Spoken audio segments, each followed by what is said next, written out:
இந்த கதையில கயறு அப்படிங்கிற ஒரு காலேஜ் பொண்ணு அவளோட பாட்டி கடைக்கு உதவி செய்ய வந்திருக்கா. அங்க அவளோட தாத்தா போட்டோக்கு கீழே இருக்கிற ஒரு பாக்ஸ்ல என்ன இருக்குன்னு சொல்லி அவ பாட்டி கிட்ட கேட்க, அவ பாட்டியும் நட்சுகி அப்படிங்கிற ஒரு பொருள் அது உள்ள இருக்கு, அதை நான் ஒரு வாட்டி தொடலான்னு போனேன், ஆனா உன் தாத்தா என்ன தொடக்கூடாதுன்னு கத்துனாரு அப்படின்னு சொல்ல, கயிறுக்கும் அப்படி என்னதான் அதுன்னு திறந்து பார்க்க அது உள்ள 2 கம்பல் முகம் போட்டு இருக்கு. அதை எடுத்து கயிறும் காதுல மாட்டி இது ரொம்ப நல்லா இருக்குன்னு சொல்றான். அதுக்கப்புறம் பஸ் ஸ்டாண்ட்ல அவன் நின்னுட்டு இருக்க, அப்ப அதை திருப்பி கொடுன்னு ஒரு குரல் கயிறுக்கு கேக்குது.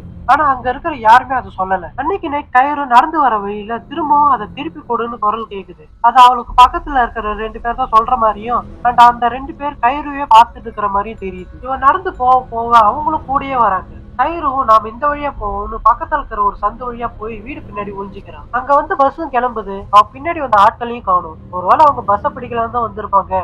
நான் தான் தேவையில்லாம யோசிச்சுட்டு இருக்கேன் போல அப்படின்னு சொல்லி திரும்பி பார்க்க, அவங்க திரும்பவும் கயிறு கிட்ட அதை திருப்பி கூடுன்னு சொல்லி ஃபாலோ பண்ணிட்டு வராங்க. கயிறும் பயத்துல ஓடி முன்னாடி வர பஸ்ஸை பிடிக்கலான்னு போவ, பின்னாடி துரத்திட்டு வரவங்க என்னோட முகத்தை திருப்பி கூடுன்னு சொல்லிட்டு வர, அப்பதான் அவங்களுக்கு முகமே இல்லைன்னு தெரிய வருது. ஒரு கட்டத்துல கயிறோட காதல இருக்கிற ஒரு கம்பல் அதுங்களோட கைப்பட்டு கீழே விழுந்து உடஞ்சு போகுது. கயிறும் பஸ்ல ஏறி யாரு அவங்கன்னு பாக்குறான். மறுநாள் கயிறு அவளோட பாட்டி கிட்ட நான் இதுல ஒண்ணு தொலைச்சிட்டேன், அதனால இதை நான் திருப்பி கொடுக்குறேன்னு சொல்ல, அவளோட பாட்டியும் உன்னை பார்க்க ஒருத்தவங்க வந்திருக்காங்க பாரு, அவங்க உன் பின்னாடிதான் இருக்காங்கன்னு சொல்ல, கயிறும் திரும்பி பாக்குறான். அவளை துரத்திட்டு வந்த 2 பேர்ல ஒருத்தவங்களுக்கு முகம் உடஞ்சு கிடக்கு. அண்ட் இதோட இந்த எபிசோடு முடியுது.